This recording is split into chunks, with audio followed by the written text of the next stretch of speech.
द्वारका में आकर अर्जुन का वसुदेव से संवाद तथा वसुदेव जी का निधन। वैशंपायन जी कहते हैं, राजन, दारुक ने कुरु देश में पहुंचकर महारथी पांडवों से यह समाचार कह सुनाया कि समस्त यदुवंशी आपस में मूसलों की मार से नष्ट हो गए।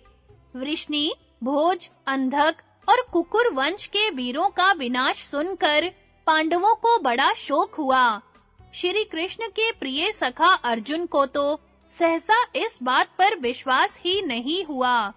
वे तुरंत अपने मामा वसुदेव जी से मिलने के लिए चल दिए। वहां पहुंचकर अर्जुन ने देखा कि द्वारका नगरी विधवा स्त्री की भांति श्रीहीन हो रही है। भगवान श्री कृष्ण की 16,000 रानियां अर्जुन को देखते ही बिलख-बिलख कर रोने लगीं। उनका आर्तनाद बहुत बढ़ गया। उन पर दृष्टि डालते ही अर्जुन की आंखों में आंसू भर आए। द्वारका नगरी और श्री कृष्ण की पत्नियों की यह दुर्वस्था देख अर्जुन फूट-फूट कर रोने लगे। सत्रजित की पुत्री सत्यभामा और रुक्मिणी आदि पट रानियां भी अर्जुन के निकट आ जमीन पर गिर पड़ी और उन्हें घेरकर जोर-जोर से रोने लगी। तत्पश्चात उन्होंने अर्जुन को उठाकर सोने के सिंहासन पर बिठाया और चुपचाप उनके चारों ओर बैठ गईं। उस समय पांडु नंदन अर्जुन ने भगवान श्री कृष्ण के गुणों की प्रशंसा करके उनके विषय की अनेकों बातें सुनाई और समझा बुझाकर उन दुखिनी स्त्रियों को सांत्वना दी। इसके बाद वे अपने मामा वसुदेव जी से मिलने के लिए उनके महल में गए।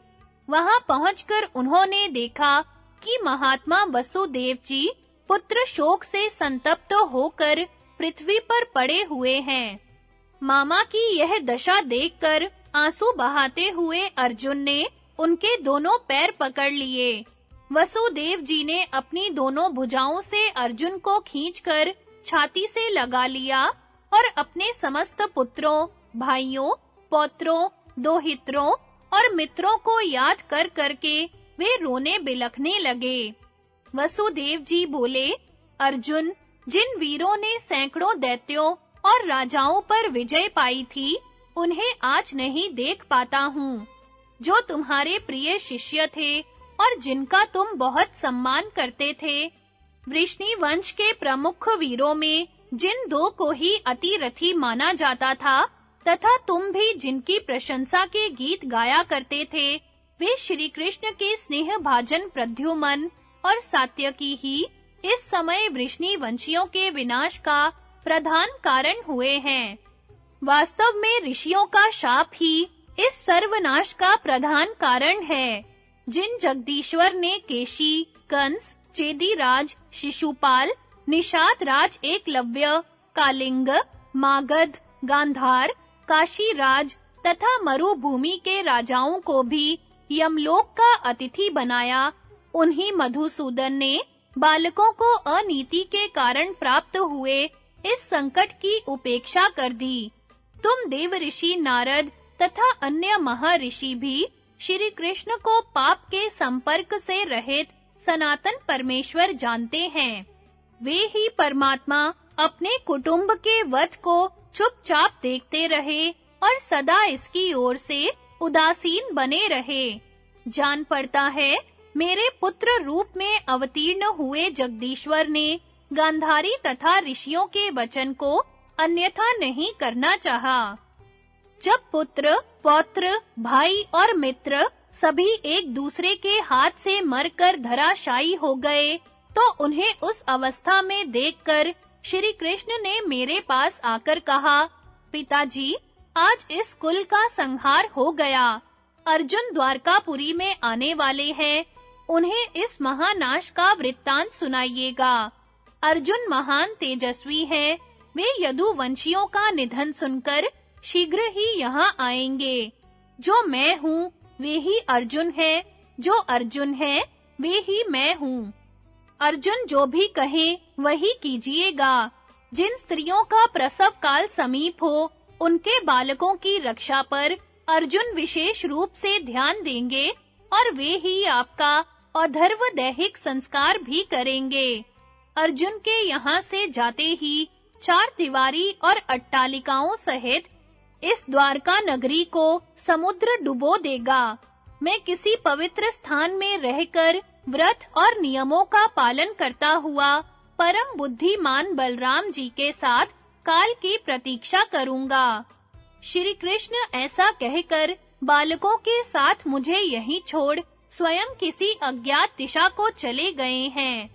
तब से मैं तुम्हारे दोनों भाई महात्मा श्री कृष्ण और बलराम को तथा इस भयंकर कुटुंब वध को याद करके शोक से गलता जा रहा हूँ। पांडुनंदन, सौभाग्य की बात है जो तुम यहाँ आ गए। अब श्री कृष्ण ने जो कुछ कहा है वह सब करो।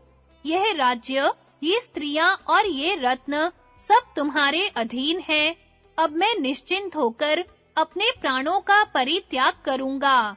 अपने मामा की ये बातें सुनकर अर्जुन बहुत दुखी हुए और उनसे बोले, मामा जी, वृष्णि वंश के श्रेष्ठ पुरुष श्री कृष्ण तथा अपने भाइयों से सुनी हुई यह पृथ्वी अब मुझसे नहीं देखी जाएगी। राजा युधिष्ठिर, आर्य भीमसेन, नकुल, सहदेव तथा देवी द्रौपदी से भी अब इस पृथ्वी पर नहीं रहा जाएगा। हम सबों का चित्त एक ही है।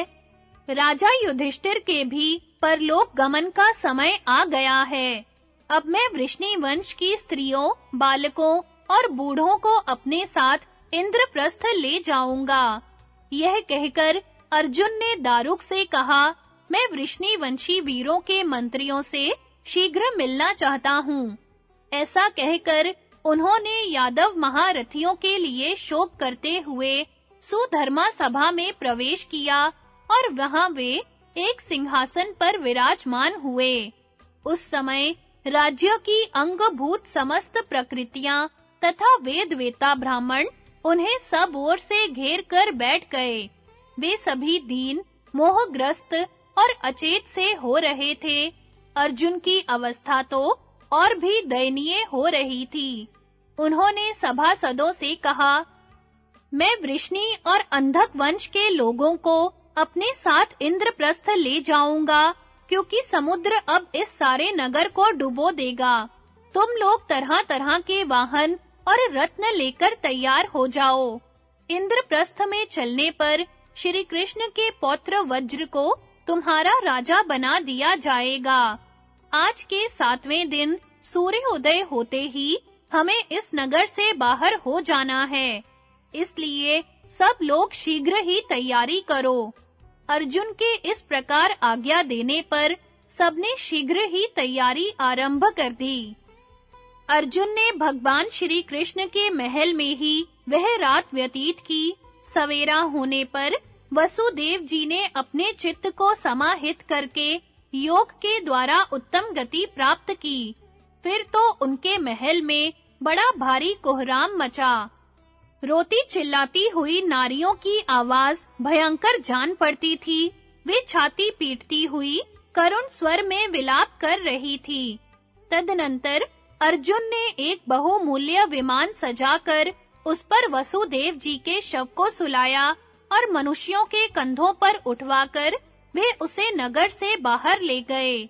उस समय समस्त द्वारकावासी तथा आसपास के प्रांत के लोग दुख शोक में भरकर वसुदेव जी के शव के पीछे-पीछे गए।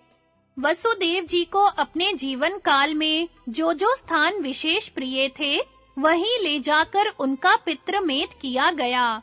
जब चिता में आग लगा दी गई, तो उनकी 4 पत्नियां देवकी, भद्रा, रोहिणी और मदिरा भी उस पर जा बैठी और उन्हीं के साथ भस्म होकर पति लोक को प्राप्त हुई। अर्जुन ने चंदन और नाना प्रकार के सुगंधित पदार्थों के द्वारा चारों स्त्रियों सहित वसुदेव जी के शव का दाह संस्कार किया। तत्पश्चात वज्र आदि वृष्णि और अंधक वंश के कुमारों तथा स्त्रियों ने महात्मा वसुदेव जी को जलांजलि दी। इसके बाद अर्जुन उस स्थान पर गए जहां वृष्णियों का संहार हुआ था। उन्हें मरकर धरती पर पड़े देख अर्जुन को बड़ा दुख हुआ और उन्होंने समस्त यादव वीरों के अंत्येष्टि कर्म किए। उन सबका विधिवत प्रेत कर्म करके अर्जुन 7वें दिन रथ पर सवार हो तुरंत द्वारका से चल दिए। उनके साथ घोड़े, बैल, खच्चर और ऊंटों से जुते हुए रथों पर बैठकर शोक से दुर्बल वृष्णिवंशी वीरों की स्त्रियां भी रोती हुई चली।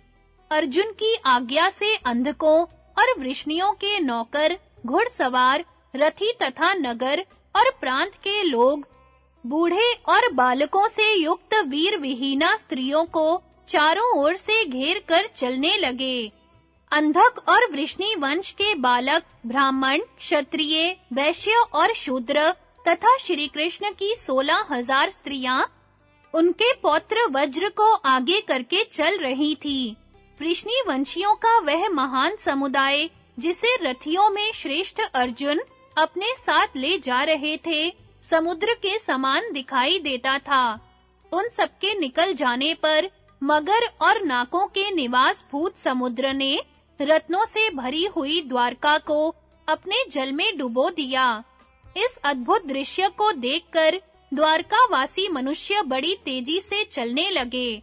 उस समय उनके मुख से बार-बार यही निकलता था, देव की लीला अद्भुत है। चलते-चलते वे अत्यंत समृद्धिशाली पंचनद देश में जा पहुँचे और वह प्रांत गौ, पशु तथा धन धान्य से संपन्न था। अर्जुन ने वहीं पड़ाव डाला। अकेले अर्जुन के संरक्षण में इतने बड़े समुदाय को जाते देख वहां रहने वाले लुटेरों के मन में लोभ पैदा हुआ। वे सब आभीर जाति के मनुष्य थे। उन सब ने एकत्रित होकर आपस में इस प्रकार सलाह की, भाइयों, यह देखो, धनुर्धर अर्जुन हम लोगों को कुछ ना समझकर अकेला ही इस समुदाय को लिए जा रहा है। इसके ये सभी सैनिक उत्साहहीन दिखाई देते हैं।